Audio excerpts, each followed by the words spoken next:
अपने साथ एक बहुत बड़ा तूफान लाया था, जिस वजह से धूल से भरी आंधी चलने लगी और बाद में बारिश ने अपनी जगह ले ली। पर इस तूफान की वजह से घाटकोपर में 100 फीट लंबा होर्डिंग गिर गया, जिसने 14 लोगों की जान ले ली और 70 से भी अधिक लोग घायल हैं। क्या इस हादसे की जिम्मेदार बारिश और तूफान है, या फिर इस होर्डिंग को लगाने वाली कंपनी?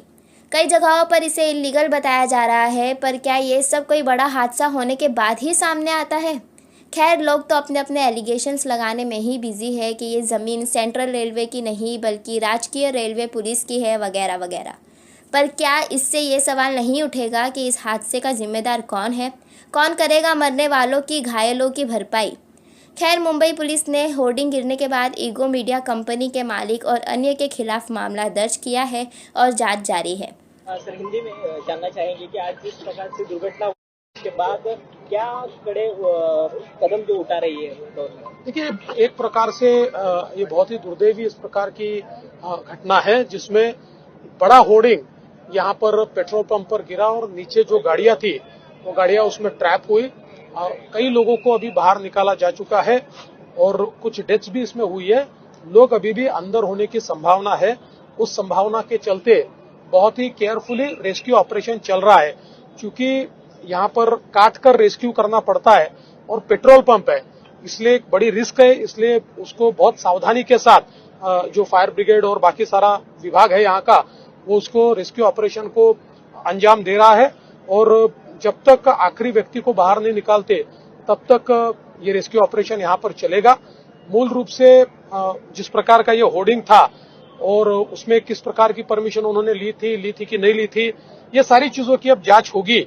और विशेष रूप से इतना बड़ा होर्डिंग जब लगता है तो विंड स्पीड का कोई स्टडी किया था, उसके बारे में कोई विचार किया था कि नहीं किया था, ये सारी चीजें हम लोग देखेंगे और आवश्यकता होगी तो एक प्रकार से इसमें सदोष लोगों को मारने का जो एक गुनाह है वो भी हम लोग दाखिल कर सकते हैं, क्योंकि अगर केयरलेसनेस हमको यहाँ पर दिखाई पड़ी तो मुझे लगता है कि उसमें किसी को छोड़ने का कारण नहीं है। इस प्रकार से आम आदमी का जीवन एक प्रकार से उसको धोखे में डालना, ये बहुत गलत बात है। तो इसके ऊपर बहुत कड़ी कार्रवाई सरकार की ओर से की जाएगी। माननीय मुख्यमंत्री जी ने एक और बात के आदेश दिए हैं कि पूरे मुंबई में जो बड़े होर्डिंग्स है उसका एक प्रकार से ऑडिट कल से बीएमसी शुरू करेगी, क्योंकि अभी ये ध्यान में आया है कि बेमौसम जिस प्रकार से तेज हवाएं और तूफानी हवाएं चल रही है और मुझे ऐसा लगता है कि अनप्रेसिडेंटेड इस प्रकार का एक मौसम का जो बदलाव है, इसके कारण भी एक खतरा खड़ा हुआ है और ये आज घटना हुई, ऐसी घटनाएं हो सकती है।